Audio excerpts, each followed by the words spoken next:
بسم اللہ الرحمن الرحیم نحمدہ ونصلی علی حبیبہ الکریم اما بعد فاعوذ باللہ من الشیطان الرجیم بسم اللہ الرحمن الرحیم ولو انہم اذ ظلموا انفسہم جاؤک صدق اللہ العظیم۔ ناظرین، پروگرام ازالہ شبہات میں آپ کے سامنے حاضر ہوں اور اس وقت میں مسئلہ بدعت پر آپ کے سامنے گفتگو کر رہا ہوں۔ تو مسئلہ بدعت کے حوالے سے میں نے اللہ تعالیٰ کی رحمت اور اس کی عنایت سے اعتقادی بدعت اور بدعہ حسنہ ان پر تفصیل سے گفتگو کی۔ پھر چند پروگرام پہلے میں نے آپ کے سامنے ایک آسان سے حوالہ جات رکھے کہ حضور سیدنا شیخ عبد القادر جیلانی رضی اللہ عنہ کی کتاب گنیہ سے اور ان کی کتاب فتوح الغیب سے ایک دو حوالے دیے، اور گنیہ سے زیادہ، کہ یہ جو عقائد اور معمولات اہل سنت ہیں یہ درست ہے۔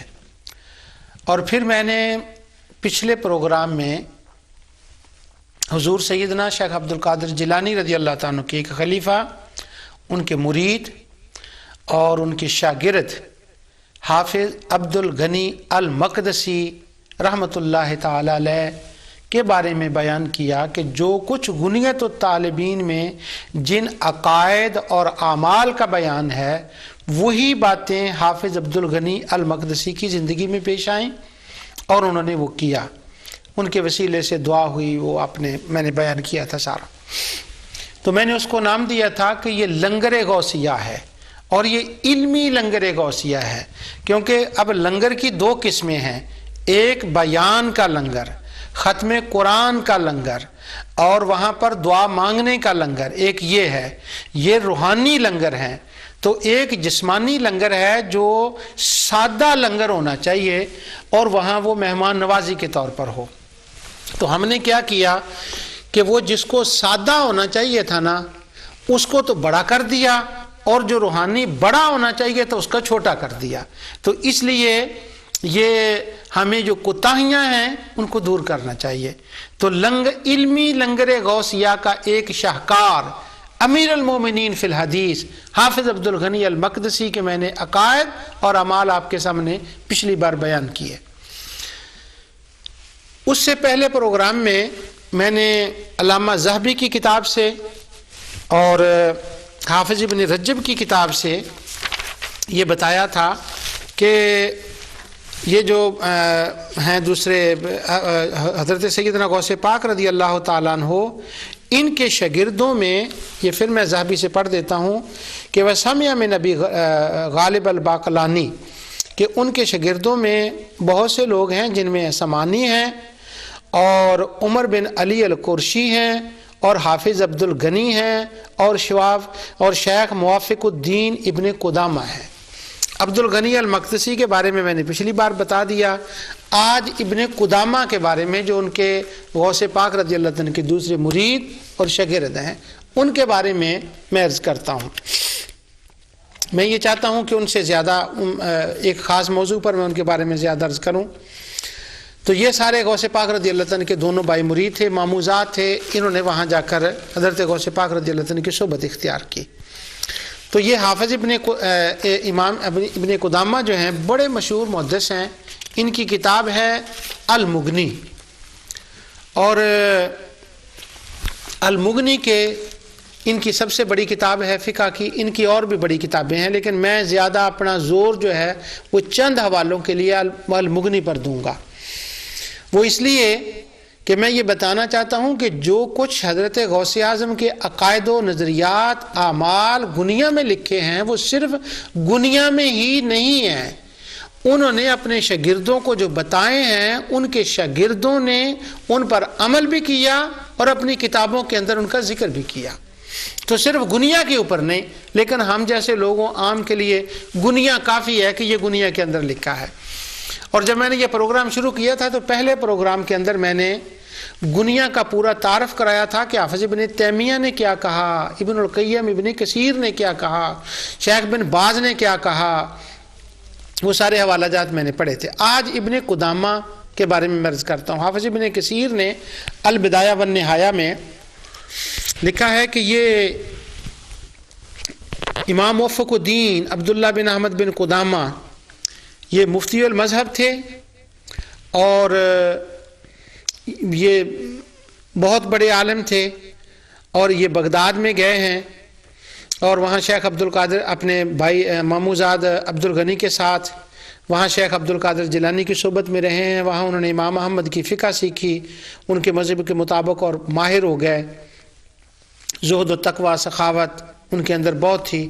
اور ایک بات انہوں نے اور لکھی کہ یہ صاحب کرامت تھے، ان کو مکاشفات بھی ہوتے تھے، یعنی جس طرح حضور شیخ عبدالقادر جیلانی دلوں کی باتیں جانتے تھے، اسی طرح عبدالغنی المقدسی کو بھی فیض ملا اور ابن قدامہ کو بھی وہ فیض ملا۔ تو یہ اولیاء اللہ میں سے تھے، انہوں نے بہت اسلام کا کام کیا، اور ان کی کتاب المغنی ہے جو 10 جلدوں میں ہے، اور الشافی ہے جو 2 جلدوں میں ہے، اور اوضاع اصول الفقہ میں بھی ان کی بڑی تصنیفات ہیں۔ 80 سال انہوں نے عمر پائی تھی۔ آپ کا جب جنازہ ہوا تو بہت سے لوگوں نے آپ کا جنازہ پڑھا۔ یہ میں نے اختصار کے ساتھ ابن قدامہ الحملی کا بیان کر دیا۔ اب میں نے ان کی زیادہ واقعات نہیں بیان کرنے، ان کی کتاب جن کا حافظ ابن کثیر نے ذکر کیا ہے، اور حافظ ابن تیمیہ نے جب حضرت غوث پاک رضی اللہ تعالیٰ عنہ کے واقعات کو بیان کیا تو وہاں پر انہوں نے یہ کہا تھا کہ یہ جو واقعات میں بیان کر رہا ہوں یہ موفق الدین ابن قدامہ الحنبلی کے ہاتھ سے لکھی ہوئی میرے پاس ہیں، یعنی یہ حضرت غوث پاک سے جو کچھ انہوں نے دیکھا انہوں نے روایت کیا۔ کہتے ہیں ابن تیمیہ قال شیخ حافظ بن رجب کہتے ہیں قال شیخ التقی الدین ابن تیمیہ، انہوں نے یہ واقعہ بیان کیا کہ شیخ شہاب الدین سہروردی حضرت غوث پاک کی خدمت میں گئے، انہوں نے خیال کیا کہ ان کو تردد تھا، وانا مترددن کہ میں علم کلام پڑھوں یا نہ، ان اقرا شیئا من علم الکلام، تو وہ اپنے ماموں کے ساتھ گئے ابی بن نجیب کے ساتھ۔ تو حضرت غوث پاک نماز میں مصروف تھے، انہوں نے نماز ختم کی تو میرے بارے میں انہوں نے 3 بار کہا وقال لی یا عمر ما ہوا من زاد القبر، ما ہوا من زاد القبر فرجعت عن ذلك، اس کے بعد علم کلام میں میرا دل نہ لگا۔ تو حافظ ابن تیمیہ نے غوث پاک کی یہ کرامت ابن قدامہ موفق الدین ابن قدامہ کے حوالے سے لکھی ہے، انہوں نے اور بھی بیان کیے ہیں، حافظ بن رجب نے بھی ان کا وہ بیان کیا ہے۔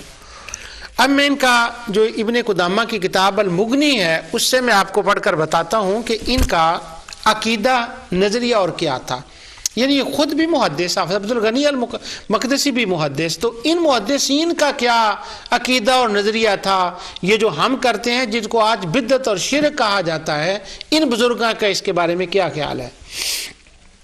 انہوں نے کتاب الحج کے اندر ایک باب باندھا ہے، اس کا نام ہے فصل وَيُسْتَحَبُّ زِيَارَةُ قبر النبی صلی اللہ علیہ وسلم، کہ یہ میں باب باندھ رہا ہوں قبر نبوی کی زیارت کے لیے، قبر نبوی کی زیارت کے لیے، قبر نبوی کی زیارت کے لیے۔ امام نووی نے بھی یہی باب باندھا قبر نبوی کی زیارت کے لیے، اور یہ بھی کہہ رہے ہیں کہ یہ مستحب ہے کہ بندہ قبر نبوی کی زیارت کے لیے جائے۔ آگے جب وہ بندہ وہاں پر حاضر ہو نبی پاک صلی اللہ علیہ وسلم کی بارگاہ میں تو وہاں پر کیا کرنا، انہوں نے پھر لکھا کہ انہوں نے وہ واقعہ لکھا کہ وہ ایک بندہ تھا جس نے جا کر فَلَوْ أَنَّهُمْ ظَلَمُوا أَنفُسَهُمْ جاؤ کا پڑھا اور اس کو وہ بشارت مل گئی۔ پھر دروشی پڑھے وہاں جا کر بندہ قبر انور پر، نبی صلی اللہ علیہ وسلم کی قبر انور پر، اور وہاں جا کر دروشی پڑھنے کے بعد یوں کہے اللہم انکا قلت وقولک الحق ولو انہم ظلموا انفسہم جاؤک، کہ یہ آیت تلاوت کرے کہ یا اللہ تو نے اپنے کلام میں فرمایا ہے کہ جب بندہ اپنی جانوں پہ ظلم کر لے تو وہ تیری بارگاہ میں آ جائیں، اور تیرے حبیب جب ان کے لیے دعا کر دیں تو ان کو معاف فرماتا ہے۔ تو وہ کہتے ہیں پھر یوں کہے وَقَدْ آتَيْتُكَ مُسْتَغْفِرًا مِنْ ذُنُوبِي مُسْتَشْفِعًا بِكَ إِلَىٰ رَبِّي فَأَسْأَلُكَ يَا رَبِّي أَن تُوجِبَ لِيَ الْمَغْفِرَةَ كَمَا أَوْجَبْتَهَا لِمَنْ أَتَاهُ فِي حَيَاتِهِ وہ یوں کہے کہ یا اللہ میں تیرے نبی کی بارگاہ میں آیا ہوں، میرے گناہوں کو اسی طرح بخش دے جس طرح تو ان لوگوں کے گناہوں کو بخشا کرتا تھا جو تیرے نبی کی حیات میں آتے تھے۔ اور اس کے بعد پھر نبی کریم صلی اللہ علیہ وسلم پر جو ہے وہ سلام پڑھے، السلام علیکہ حضور پر کہے، اور پھر جب وہ ختم کرے حضور شیخین پر سلام پڑھنا، تو جب وہ مدینہ منورہ سے سفر رخصت باندھے تو پھر کہے اللہم لا تجعلہ آخر العہد من قبر نبیک صلی اللہ علیہ وسلم ومن حرام مسجدک یا ارحم الراحمین۔ تو اپنی دعا کو یوں ختم کرے کہ یا اللہ میں تیرے نبی کی قبر پر آیا ہوں تو مجھے توفیق دے کہ میں بار بار تیرے نبی کی قبر پر آؤں، یہ میرا آخری سفر مدینے کا سفر رہا ہو۔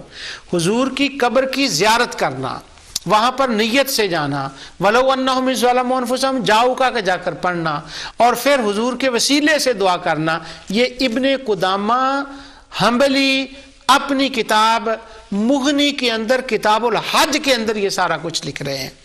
ہمارے شبہ ڈالنے والے دوست یہ کہتے ہیں کہ پہلی بات تو یہ ہے کہ مدینہ منورہ میں سرے سے جانے کو کوئی ضرورت ہی نہیں ہے۔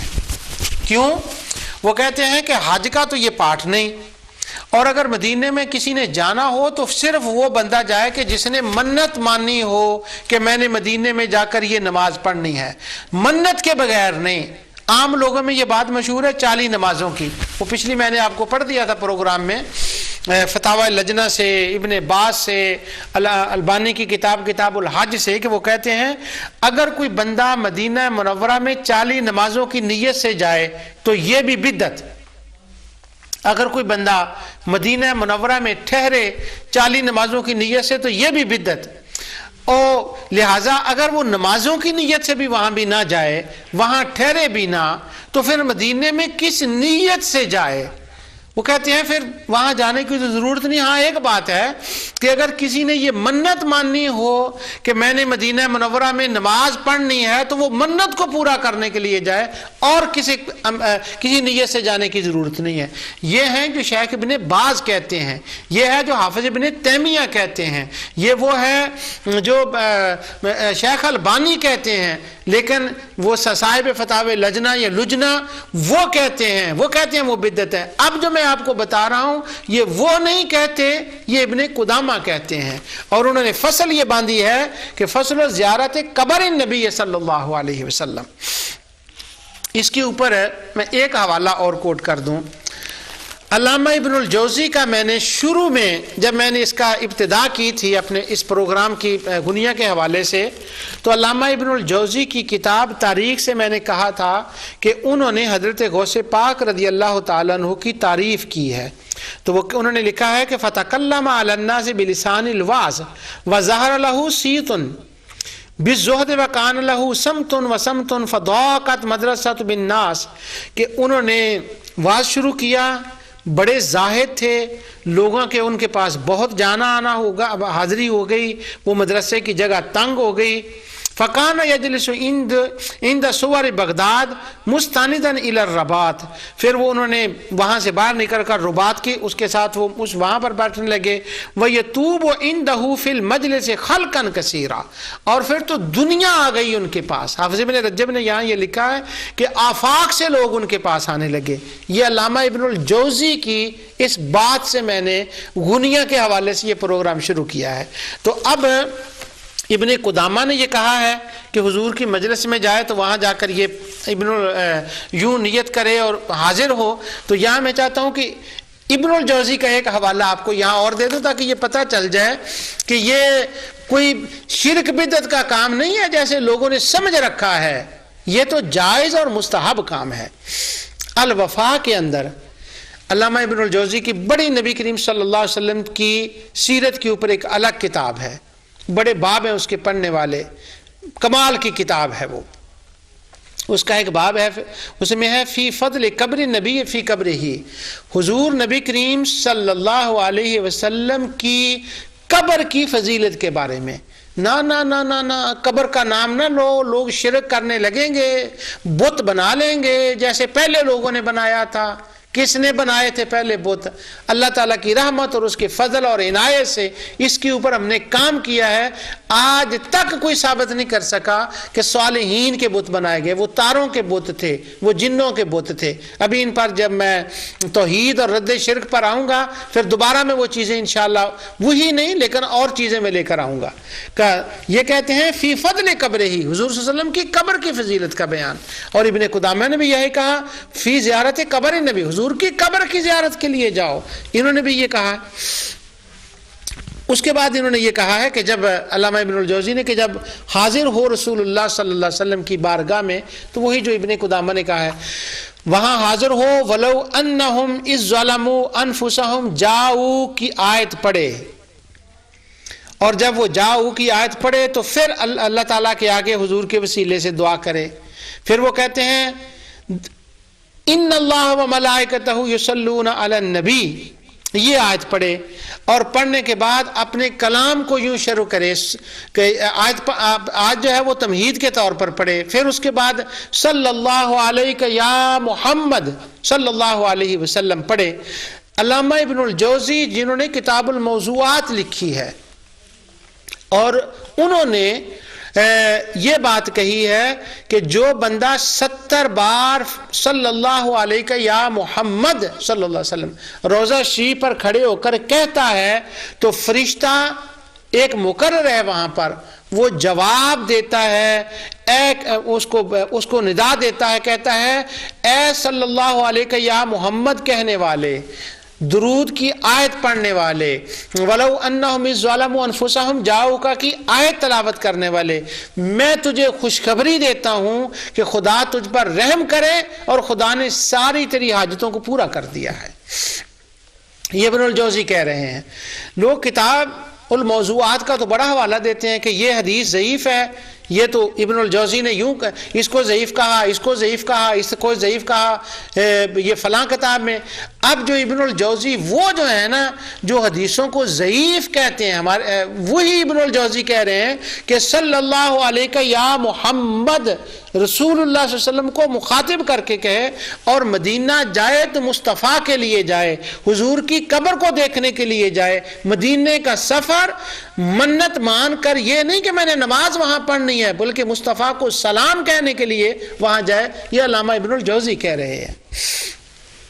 سبحان اللہ. حالانکہ ابن الجوزی کے بارے میں یہ کہا جاتا ہے کہ وہ سخت آدمی تھے. ہمارے استاد فرمایا کرتے تھے کہ وہ راویوں پر بڑے بے رحم ہیں, یعنی بڑی جرح کرتے ہیں, لیکن وہ لاکھ راویوں پہ بے رحم ہوں, لاکھ سخت ہوں, جو کچھ بھی ہوں, لیکن آقا دو جہاں صلی اللہ علیہ وسلم کے روضہ پر وہ گردن جھکا دی, انہوں نے ادب کیا اور یہی ان کا ایمان تھا اور یہی مسلمانوں کا ایمان تھا. آگے انہوں نے علامہ ابن الجوزی نے الوفا میں یہ بات کہی. وہ کہتے ہیں بڑی عاجزی سے وہاں جائے اور جا کر نبی کریم صلی اللہ علیہ وسلم سے مخاطب ہو. پھر انہوں نے 2 شعر لکھے ہیں, یہ شعر میں نقل کر کے لایا تھا آپ کے لیے کہ ازالہ شبہات کے ناظرین تک میں علامہ ابن الجوزی کی یہ اشعار پہنچاؤں. وہ کہتے ہیں کہ عشاق نے, اہل محبت نے یوں کہا ہے, یعنی ابن الجوزی نے کہا سامنے حاضر ہوں, قبر کی زیارت کے لیے درود والی آیت پڑھیں, یہ کریں. اس کے بعد کہتے ہیں اہل عشاق, اہل المحبہ نے یہ کہا آتیتک راجلا وددت عنی ملکت سواد عینی امتطیہ. واہ.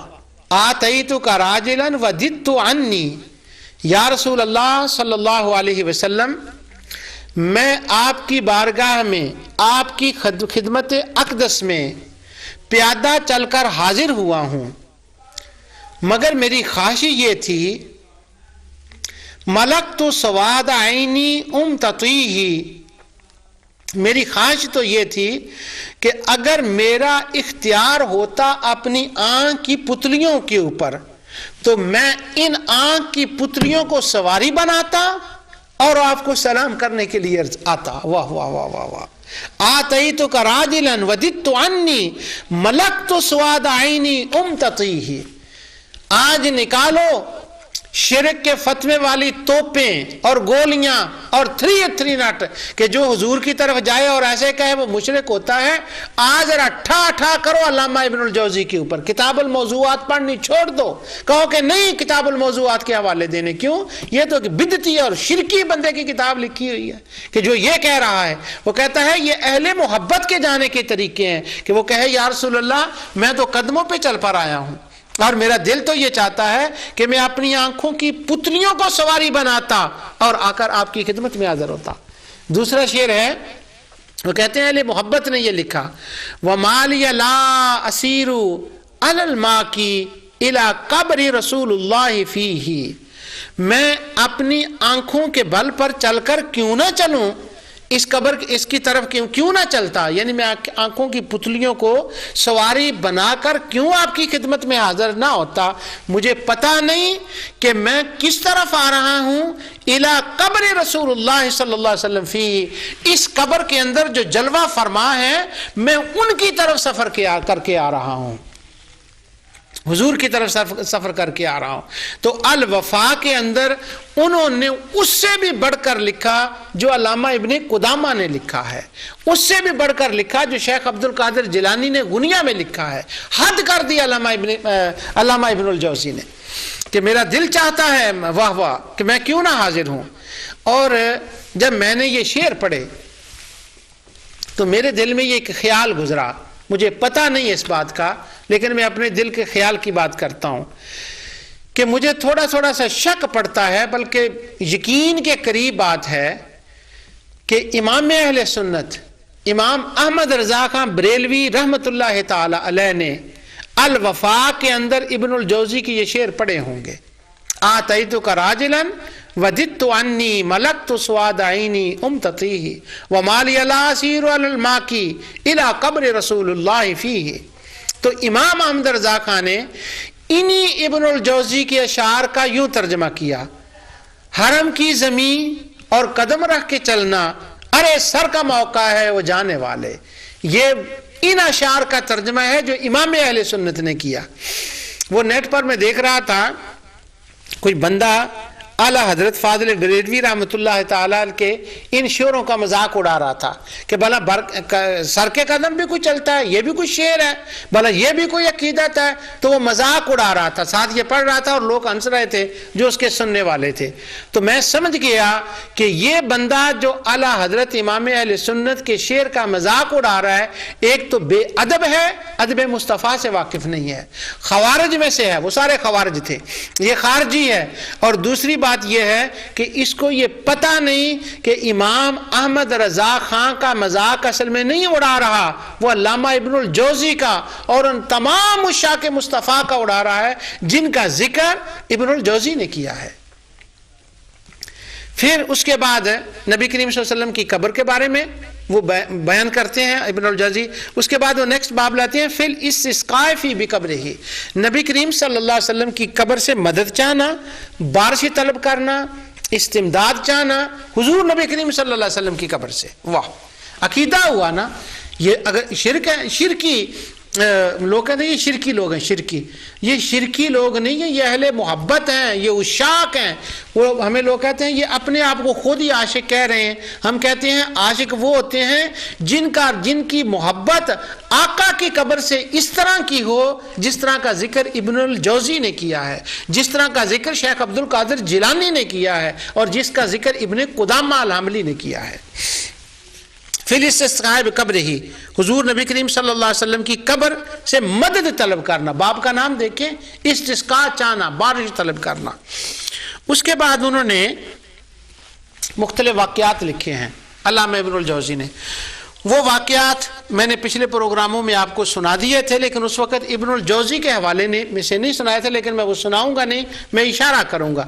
پہلا واقعہ انہوں نے یہ لکھا ہے کہ مصطفیٰ کی قبر انور سے سعید بن مسیب اذان سنا کرتے تھے جب یزید نے گھوڑے باندھے تھے مسجد نبوی کے اندر. پھر انہوں نے حضرت عائشہ صدیقہ رضی اللہ عنہ کا واقعہ لکھا کہ بارش نہیں ہو رہی تھی، تو حضرت عائشہ صدیقہ رضی اللہ تعالیٰ نے فرمایا سوراخ کر دو حجرہ شریف کے اندر، بارش ہو جائے گی، وہ ہو گئی۔ پھر انہوں نے لکھا ابو بکر مکری، طبرانی، امام ابو الشیخ، یہ حضور نبی کریم صلی اللہ علیہ وسلم کے روضہ اقدس پہ حاضر ہوئے، انہوں نے الجوجو کہا، دروازے پر آ رہے تھے مسجد نبوی کے باہر، جب نکلے تو آگے سے کسی نے کھانا پیش کیا، تو اس نے کہا کہاں سے؟ اس نے کہا یہ کیسے لائے؟ اس نے کہا تم نے حضور سے مانگا، حضور مجھے خواب میں ملے، مجھے حکم دیا، اس کھانے کو عام نہ سمجھنا، یہ مصطفیٰ کا بھیجا ہوا ہے۔ اب میں پھر واپس آتا ہوں ابن قدامہ کے اوپر کہ انہوں نے نبی کریم صلی اللہ علیہ وسلم کی قبر کی زیارت کا باب باندھا۔ میں نے چھوڑنا نہیں میں چاہتا، یہ گنیا کو دوبارہ ایک بار میں پڑھ دوں۔ شیخ عبد القادر جیلانی رضی اللہ عنہ فرماتے ہیں کہ جب وہ روضہ اقدس پہ حاضر ہو، اللہم انک قلت فی کتابک لنبیک ولو انہم ظلموا، دعا کرے یا اللہ میں نے تیری کتاب میں یہ پڑھا ہے، اور ولو انہم ظلموا آیت پڑھے وانی آتیت نبیک تائبا من ذنوبی، میں تیرے نبی کے پاس آیا ہوں۔ سبحان اللہ۔ ابن الجوزی، ابن قدامہ، عبد القادر جیلانی، ذرا وہ 303 کی جو ہے نا کلاشن کوف، پورے راؤنڈ اس کے اندر گولیاں بھر لو اور ہاتھ رکھ لو اس کے اوپر چلانے کے لیے، ایک ابن قدامہ کو لگاؤ، ایک عبد القادر جیلانی کی طرف چلاؤ، عبد الغنی المقدسی کی طرف چلاؤ، اور 5-6 اکٹھی ابن الجوزی کی طرف چلا دو، اور پھر ایک آدھ کو بچ جائے تو وہ ہماری طرف بھی آ جائے، انشاءاللہ وہ شہادت ہوگی۔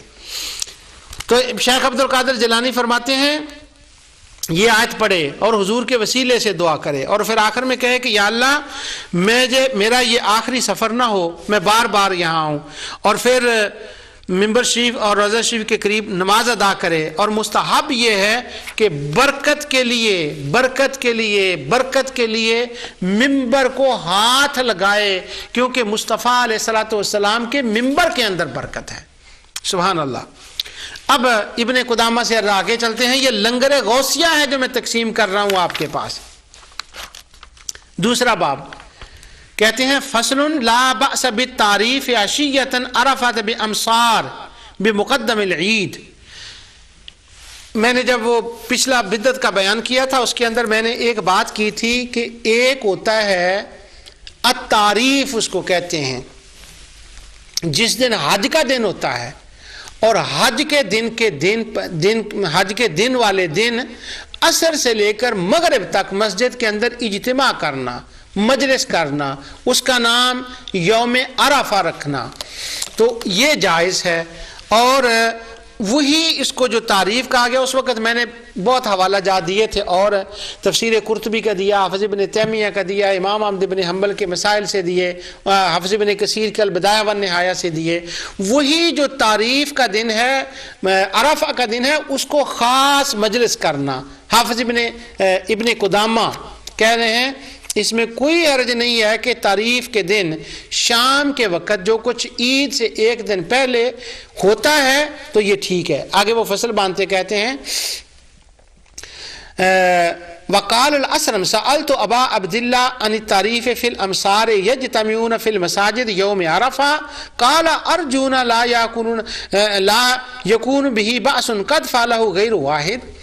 امام احمد بن حنبل سے تعریف کے بارے میں پوچھا گیا کہ یہ جو حج کے دن کا یوم عرفہ کا جلسہ کرنا ہے، کہ لوگ حج کرنے کے لیے گئے ہیں، وہ عرفات میں اللہ کا ذکر کر رہے ہیں، ان کے ساتھ ہماری مشابہت ہو جائے، اسی طریقے کا ہم کریں، تو کیا یہ کرنا جائز ہے؟ تو انہوں نے فرمایا اس میں کوئی حرج نہیں ہے، یہ تو کرنا چاہیے، اس میں تو کوئی مسئلہ نہیں ہے۔ دوسری روایت میں ہے کہ اصل میں کہ پھر اس نے دلیل پوچھی کہ اس کا کیا دلیل ہے اس کی امام احمد بن حنبل سے، تو وہ کہتے ہیں عن الحسن قال اول من عرف بالبصرہ ابن عباس رحمہ اللہ وقال احمد اول من فعل ابن عباس و عمر ابن حریث۔ وہ کہتے ہیں کہ یہ جلسہ کرنا جائز ہے، سب سے پہلے عبداللہ بن عباس نے اس کو بصرے کے اندر کیا تھا، اور یہ عمر ابن حریث نے کیا تھا۔ آگے کہتے ہیں وہ حسن، اسی کی روایت میں ہے کہ محمد بن واسع نے کیا تھا. کانوا یشهدون المسجد یوم عرفہ قال احمد لا بأس به انما هو دعاء و ذکر اللہ. نے کیا ہے اگر وہ کر لیں اکٹھے ہو جائیں دعا کر لیں تو کیا ہے اس میں کوئی بات نہیں ہے. مثلا جمعرات کا ختم ہو لوگ اکٹھے ہوں دعا کر لیں بیان ہو جائے کیا ہے. میلاد ہے لوگ اکٹھے ہو جائیں حضور کا ذکر کر لیں منکرات سے باز رہیں تو کیا ہے. اور عرفہ کے دن کا ذکر کریں کیا ہے. اکٹھے ہو کر ذکر کریں کیا ہے. لا باس ابھی کوئی بات نہیں اس میں کوئی بدعت کی بات نہیں ہے. آگے جو جملہ ہے وہ بڑا غضب کا ہے. وہ کہتے ہیں امام احمد بن حنبل نے کہا یہ ٹھیک ہے. فقیر لہو تفعلہ انت انہوں نے کہا کہ آپ بھی کرتے. انہوں نے کہا قال اما انا فلما وروی انا یحیی بن معین انہ حضر مع الناس عشی عرفہ. نے کہا آپ بھی کرتے. انہوں نے کہا کرتا ہوں. تو انہوں نے کہا اور کوئی. تو انہوں نے کہا کہ امام احمد بن حنبل یحییٰ بن معین امام احمد بن حنبل نے کہا یحییٰ بن معین لوگوں کے ساتھ اس جلسے میں جاتے تھے حاضر ہوتے تھے موجود ہوتے تھے. یہ سارے شہروں میں جو کچھ ہو رہا ہے یہ درست ہے. اب تعریف کرنا ابن قدامہ حنبلی نے اس کا المغنی کے اندر ذکر کیا. میں نے اس کا تفصیل سے اور حوالہ جات بھی تھے وہ میں نے ذکر کیے پر آج میں آپ کو لنگر غوثیہ تقسیم کر رہا ہوں. لنگر غوثیہ سے اس کی دلیل سنیں. گنیا سے میں نے آپ کو لاسٹ ویک میں پڑھ کر بتایا حضرت غوث اعظم نے فرمایا تعریف جائز ہے جلسہ کیا کرو. امام احمد بن حنبل نے فرمایا دعا ہی ہے نا کیا ہے اس میں اندر ذکر اللہ ہی ہے نا کیا ہے اس کو بدعت کہتے ہو. یا بن معین کرتے تھے. لوگ ہم سے پوچھتے ہیں اچھا یہ بتائیں قرآن کی آیت سے ثابت کریں حدیث سے ثابت کریں حضور نے کہا خدا نے کہا مصطفیٰ نے کہا. تو یہاں پر امام احمد بن حنبل قرآن کا نام تو نہیں لے رہے وہ مصطفیٰ کا نام تو نہیں لے رہے وہ تو بندوں کا نام لے رہے ہیں. وہ کہتے ہیں عبداللہ بن عباس نے کیا تھا حسن نے کیا تھا محمد بن واسع نے کیا تھا یحییٰ بن معین نے کیا ہے. سبحان اللہ. اس کا مطلب ہوا کام ہو نیک اللہ کی بارگاہ میں حاضری ہو جھکنا ہو بات دین کی ہو. اگر خدا نے نہ کہا ہو مصطفیٰ نے نہ کہا ہو اور اسلام کے مزاج کے خلاف نہ ہو اگر اللہ والے اس کو کر رہے ہوں تو اس کو کرنا جائز ہوتا ہے. یہ کون کہہ رہا ہے ابن قدامہ کہہ رہے ہیں. یہ حضرت شیخ عبد القادر جیلانی کے خلیفہ کہہ رہے ہیں ان کے مرید کہہ رہے ہیں. اور حوالہ کس کا دے رہے ہیں امام احمد بن حنبل کا حوالہ دے رہے ہیں. کس کا یحییٰ بن معین کا حوالہ دے رہے ہیں. اب ذرا تیز کریں فتوے اپنے. آگے وہ دوسرا باب لائے ہیں قیام شہر رمضان 20 رکعتاً یعنی صلاۃ التراویح وہی سنہ مؤکدہ واول من سنہا رسول اللہ صلی اللہ علیہ وسلم قال ابو ہریرہ رسول اللہ صلی اللہ علیہ وسلم یرغب فی قیام رمضان. کہ یہ جو نماز تراویح ہے اس کی رغبت آئی ہے احادیث کے اندر اور پڑھنی کتنی چاہیے اس کے اوپر بحث کی ہے انہوں نے امام ابن قدامہ نے. اور انہوں نے اپنا حنبلیوں کا یہ فیصلہ دیا ہے کہ یہ 20 رکعت تراویح پڑھنی چاہیے. 20 رکعت تراویح 20 رکعتاً 20 رکعتاً 20 رکعتاً انہوں نے ابن قدامہ نے کہا. آگے وہ اقوال لائے ہیں دوسرے. کبھی تراویح پر بات ہوئی تو پھر میں باب پڑھوں گا. یہ میں نے آپ کے سامنے گنیت الطالبین سے پڑھا کہ اگر کوئی کہے کہ یہ 20 تراویح کہاں لکھی ہے یہ غوث پاک رضی اللہ تعالیٰ عنہ نے لکھا 20 تراویح پڑھیں ابن قدامہ نے لکھا 20 تراویح پڑھیں. تو اس کا مطلب یہ ہوا کہ 20 تراویح پڑھنا بدعت یا ناجائز نہیں ہے یہ جائز ہے اور یہ ابن قدامہ نے اس کے اوپر بیان کیا. اب آگے ابن قدامہ یہ باب لائے ہیں الدعاء عند ختم القرآن فی الصلاۃ فصل فی ختم القرآن فی الصلاۃ. جب ختم قرآن ہو تو ختم قرآن کے وقت دعا کرنا اور لوگوں کا جمع کرنا. اگر وہ مجھے مل گیا کہ وہ ان کا بیان تھا جب وہ حاضر ہوئے تھے علامہ سمانی حضرت غوث پاک رضی اللہ تعالی عنہ ہاں مل گیا کہ ختم قرآن میں تاکہ اس کے ساتھ ہو جائے مطلب. اور جو کوئی بندہ بدعت کہتا ہے نا وہ کم از کم 3-4 بار سوچ لے 3-4 بار سوچے کہ میں اس کو بدعت کہوں ختم قرآن کو یا نہ کہوں. اس کے اوپر میں نے دلائل پچھلے بھی دے دیے تھے. اب میں ابن قدامہ سے بھی پڑھوں گا آج. علامہ ذہبی کہتے ہیں سمانی نے کہا کان عبد القادر من اہل جیلان امام الحنابلہ و شیخہم فی عصرہ، امام عبد القادر جیلانی امام حنابلہ تھے، شیخ تھے اپنے زمانے کے، تو میں ان کی خدمت میں حاضر ہوا۔ جب میں گیا وقعد بین اصحابہ و ختم القرآن، وہ اپنے اصحاب کے ساتھ بیٹھے ہوئے تھے اور ختم قرآن کی مجلس تھی، سبحان اللہ۔ فَأَلْقَى دَرْسًا مَا فَهِمْتُ مِنْهُ شَيْئًا وَأَعْجَبَ مَنْ ظَنَّ أَصْحَابَهُ قَامُوا وَأَدُرَّسَا، کہ ختم قرآن ہوا، شیخ عبد القادر جیلانی نے بیان کیا، درس دیا، لوگوں ختم قرآن میں بیان کو ختم قرآن کا حصہ بنائیں، اس طرح شیخ عبد القادر جیلانی کیا کرتے تھے۔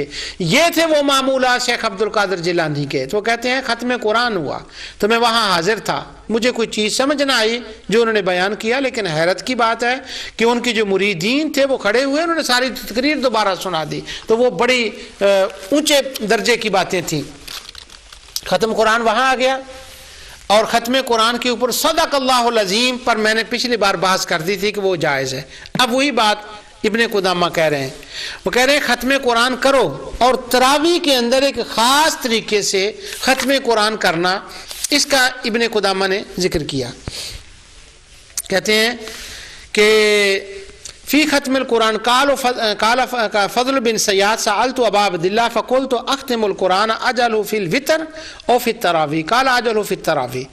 اس نے پوچھا فضل بن زیاد نے کہ میں قرآن ختم کرنا ہے، میں تراویح کے اندر کروں یا وطروں کے اندر؟ تو انہوں نے کہا تراویح کے اندر۔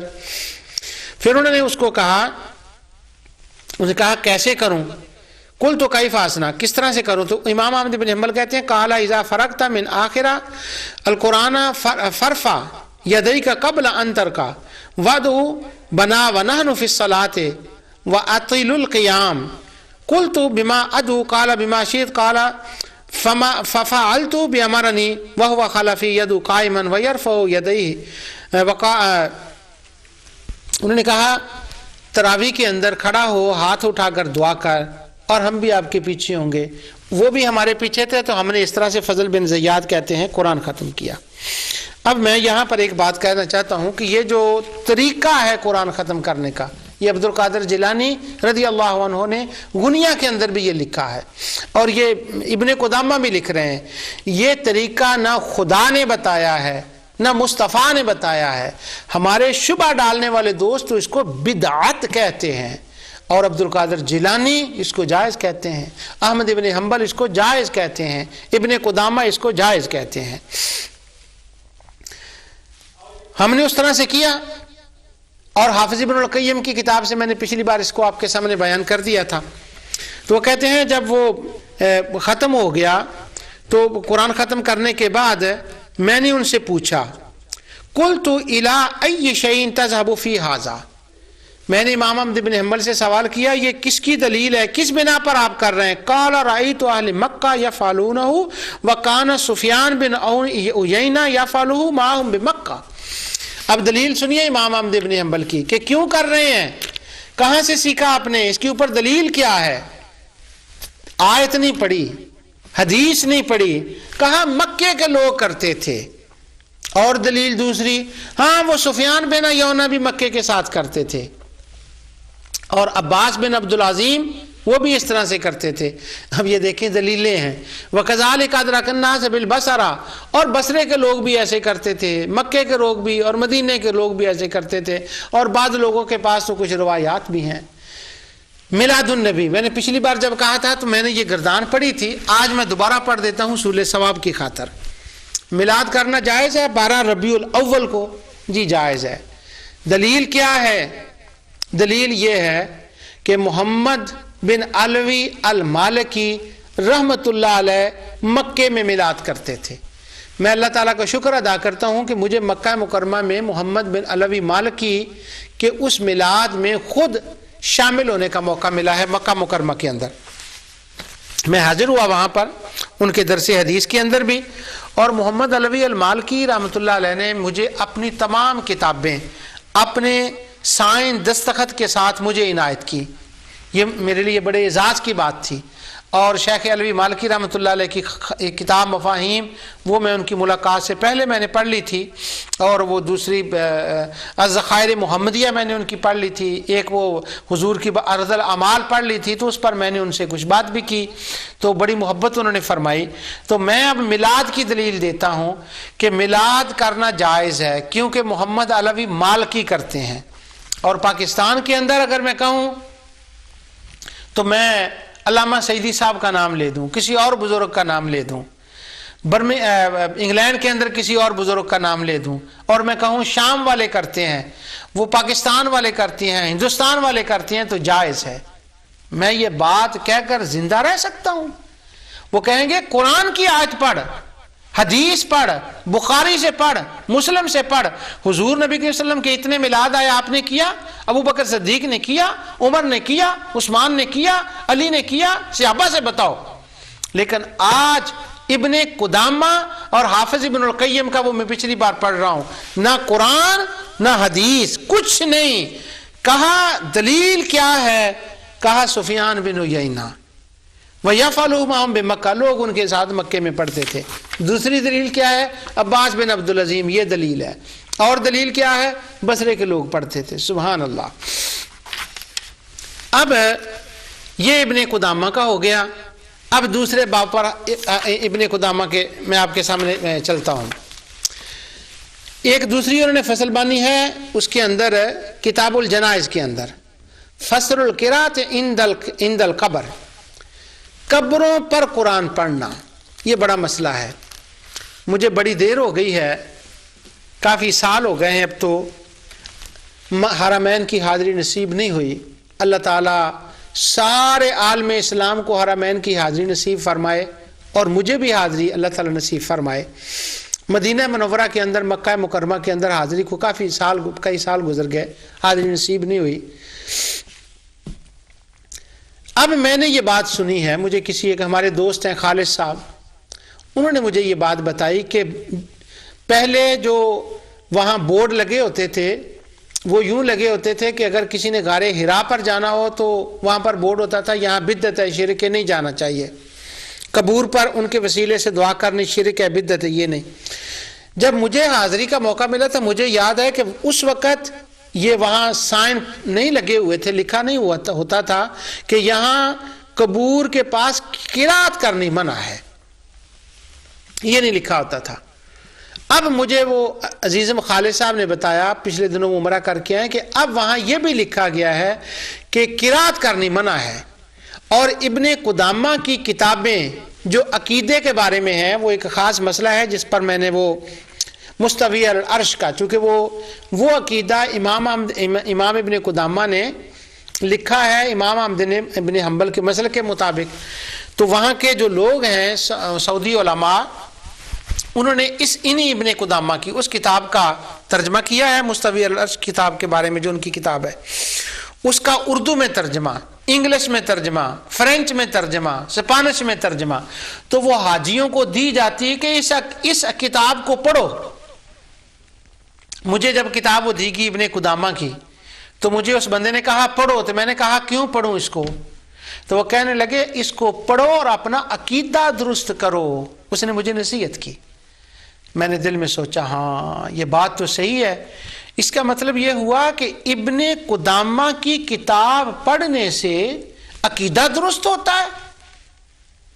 ہاں میں نے اس سے پوچھا، میں نے کہا ابن قدامہ کی بندہ کو کتاب پڑھ لے تو جو کچھ ابن قدامہ نے لکھا ہے اگر وہ بندہ اس طریقے پہ چلے اور وہ مان لے تو عقیدہ درست ہو جاتا ہے. کہنے لگا ہاں. میں نے کہا جو اعمال ابن قدامہ نے لکھے؟ کہنے لگا ہاں. سب لوگوں کو وہ کتاب ابن قدامہ کی دی جاتی. تو مجھے سمجھ آنے لگی، میں مسئلہ سمجھ گیا کہ اگر ابن قدامہ نے کچھ لکھا ہو، اگر کوئی بندہ اس کو مانے اور اس کے مطابق عمل کرے تو وہ سیدھے رستے پر ہے، وہ صراط مستقیم پر ہے، وہ اہل شرک میں سے نہیں ہے، وہ اہل بدعت میں سے نہیں ہے. کیوں؟ وہ کتاب پڑھ رہا ہے، وہ اعتقاد رکھا رہا ہے، وہ عمل کر رہا ہے جس کو ابن قدامہ نے جائز کہا ہے.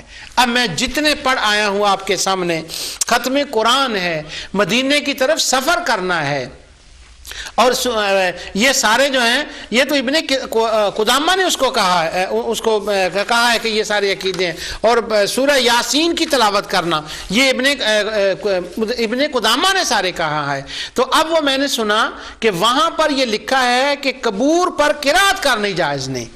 اگر کوئی بندہ وہاں پروگرام مدینہ منورہ میں دیکھا جاتا ہے، الحمدللہ دنیا بھر میں دیکھا جاتا ہے نور ٹی وی کا پروگرام، تو اگر مدینہ منورہ میں اگر وہاں بورڈ لگے ہوئے ہیں، یہ لکھ دیا گیا ہے، تو اگر کوئی وہاں قرات کرے قبور کے اندر اور کوئی بندہ اس کو رکھے تو اس کو کہے کہ یہ ابن قدامہ نے لکھا ہے. کیوں؟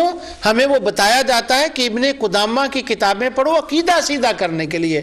تو اب میں جو بدعت ہے اس کو درست کرنے کے لیے اور باتیں بھی میں نے بہت بیان کی ہیں، لیکن آج میں ابن قدامہ کی بیان کر رہا ہوں. اور ابن قدامہ کون ہے یہ میں بار بار بتا رہا ہوں، یہ علمی لنگر غوثیہ ہے. یہ حضرت غوث اعظم نے جو علم کا لنگر تقسیم کیا ہے نا، یہ اس کے نیر اعظم ہے. یہ عبد الغنی مقدسی کے ماموں کے بیٹے ہیں، یہ جو نو حضور غوث پاک کی خدمت میں رہے. وہ کہتے ہیں قرات جائز نہیں قبروں کے پاس. یہ کہتے ہیں قال ولا بأس بالقرات عند القبور. لو جی عقیدہ ہمارا درست ہو گیا، کوئی بدعت نہیں رہی اب تو. خواہ شیخ البانی نے وہ لکھا یہ بدعت ہے، کتاب الجنائز کے اندر ابن باز نے سارے فتاوی نجدیہ میں لوگ شور مچا رہے ہیں بدعت بدعت بدعت بدعت. نہیں بدعت، لا باس بالقرات عند القبر، نہیں بدعت ہے. اگر وہ آئے ہیں وہ کہتے ہیں وقد رویہ ان احمد انه قال اذا دخلتم المقابر اقرأوا آیۃ الکرسی وثلاث مرات قل هو الله احد ثم قل اللهم ان فضله لاهل المقابر. کہ امام احمد بن حنبل سے یہ روایت ہے کہ انہوں نے کہا جب تم قبروں میں داخل ہو تو قبروں کے اندر آیت الکرسی پڑھا کرو، قبرستان کے اندر آیت الکرسی پڑھا کرو، 3 بار قل هو اللہ احد پڑھا کرو. پھر یہ دعا کیا کرو کہ یا اللہ جو میں نے پڑھا اس کا ثواب اہل مقابر کو عطا فرما دے، اور وہ پڑھا جاتا ہے. اب وہ یہ بات کرنے کے بعد ابن قدامہ دوسری روایت لائے ہیں. وہ کہتے ہیں وہ رویہ انہ قال القراءۃ عند القبر بدعہ. ایک روایت ہے جو امام احمد بن حنبل سے ہے کہ وہ یوں ہے کہ امام احمد بن حنبل نے فرمایا تھا کہ قبور کے پاس قرات کرنا بدعت ہے. ورویہ ذالک عن حشیم قال ابو بکر نقرا ذالک عن احمد جمع ثم رجع رجوعا ابان به ان نفسه فروا جمع ان احمد نهى ضريرا ان يقرأ عند القبر وقال له ان القراءة عند القبر بدعة فقال له محمد بن قدامہ الجوہری. یہ ایک واقعہ وہ بیان کر رہے ہیں. وہ واقعہ یوں ہے، کہتے ہیں ایک روایت بیان کی جاتی ہے کہ امام احمد بن حنبل نے کہا تھا قبروں کے پاس قرات کرنا بدعت ہے. وہ کہتے ہیں وہ صحیح نہیں، اس لیے کہ ایک جماعت نے اور ابو بکر نے حشیم نے اس نے انہوں نے نقل کیا ہے ایک جماعت نے امام احمد بن حنبل سے کہ رجع رجوعا، انہوں نے اس مسئلے سے رجوع کر لیا تھا.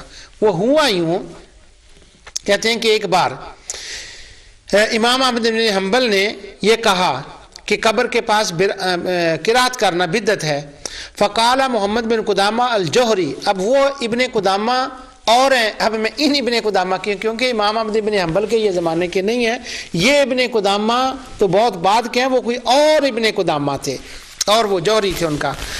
انہوں نے جب امام احمد بن حنبل نے کہا نا قبر کے پاس قرات کرنا بدعت ہے، تو انہوں نے کہا یا ابا عبداللہ ما تقول فی مبشر الحلبی، مبشر حلبی کے بارے میں آپ کا کیا خیال ہے؟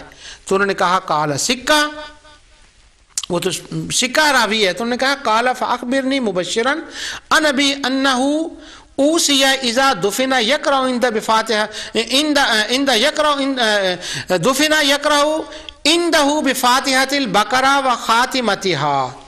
انہوں نے کہا کہ مبشر حلبی سے یہ روایت ہے، انہوں نے اپنے باپ سے سنا کہ انہوں نے کہا جب مجھے دفن کیا جائے تو دفن کرنے کے بعد سورہ فاتحہ اور سورہ بقرہ کی پہلی اور آخری آیتیں تلاوت کی جائیں.